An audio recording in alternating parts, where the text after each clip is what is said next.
वालेकुम वरहमतुल्लाहि वबरकातुहू। रब्बि श्रह ली सदरी व यस्सिर ली अमरी वहलुल उक़दतम मिन लिसानी यफ़क़हू क़ौली। आज का जो मेरे पास सवाल आया है वो ये आया है कि अपनी दुनिया की ज़िंदगी को बेहतरीन करने के लिए एक इंसान कितनी किताबें पढ़ता है ताकि वो अच्छा सेटअप बना सके, वो एक अच्छा बिजनेसमैन बन सके, वो एक अच्छा जॉब फुल इंसान बन सके। तो उसको अपनी दुनिया को अच्छा करने के लिए कितनी किताबें पढ़ना पड़ती हैं। ये छोटी सी ज़िंदगी है हमारी, को 60-70 साल की, अब तो ज़्यादातर 40-50 से अब कोई जा ही नहीं रहा। तो इस छोटी सी ज़िंदगी को अच्छा करने के लिए एक इंसान को बेस्ट लाइफ गुजारने के लिए कोई 10,000 किताबें पढ़ना पड़ती तकरीबन, ऑलमोस्ट। तो उससे हमारी ज़िंदगी अच्छी हो जाती है, गाड़ी बंगला अच्छा, सारा मामला अच्छा हो जाता है। लेकिन इसकी जगह देखा जाए तो आखिरत की ज़िंदगी ऐसी है जिसका आखिरी दिन कभी नहीं आने वाला। उस ज़िंदगी को अच्छा करने के लिए हमें सिर्फ एक किताब पढ़ने का हुक्म है। और मेरा कहने का मतलब ये नहीं है कि हमें सिर्फ कुरान ही पढ़ना चाहिए। अगर हमने दुनियावी तालीम हासिल न की तो हम कुरान की तफसीर कैसे पढ़ेंगे, कुरान पाक का तर्जुमा कैसे पढ़ेंगे, हम उस किस तरह से समझेंगे।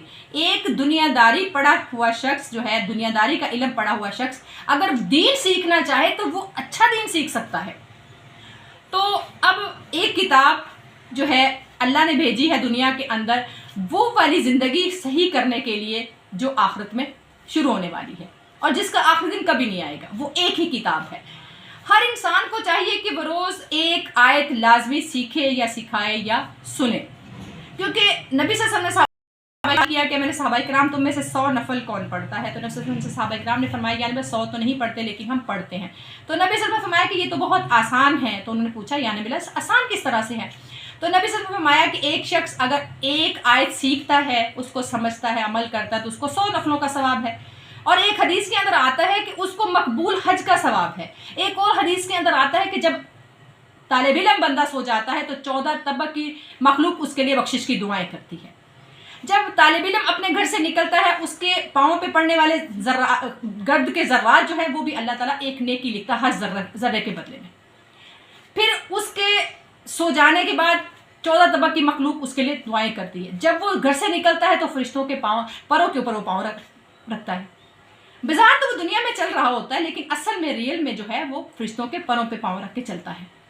आलिम बंदे की अल्लाह के यहाँ इतनी ज़्यादा वक़्त है कि जब मैदान माशर में सफ़ें लगी होंगी, हर सफ़ इकट्ठी लगी होगी, फिर अल्लाह की तरफ से एक ऐलान करने वाला ऐलान करेगा और फरमाएगा कि अल्लाह फरमा रहा है कि कुरान पढ़ने और पढ़ाने वाले खाकी सफ़ से निकल कर नूरी सफ़ में आ जाओ। नूरी सफ़ तो आप समझते होंगे कि जिब्रील अलैहिस्सलाम नूर के बनाए गए। तो अल्लाह खाकी सफ़ से निकाल के जिब्रील अलैहिस्सलाम की सफ़ में हमें बुला लेगा, जो इंसान पढ़ाता और पढ़ता है, इल्म सीखता और सिखाता है। फिर उसके बाद अल्लाह आलिमों को बुलाएगा, कुरान पढ़ने वालों को बुलाएगा। अल्लाह फरमाएगा कि मैंने सबकी सुन ली है, सब ने अपने माजरतें, अपने मामलात मुझे बयान कर दिए।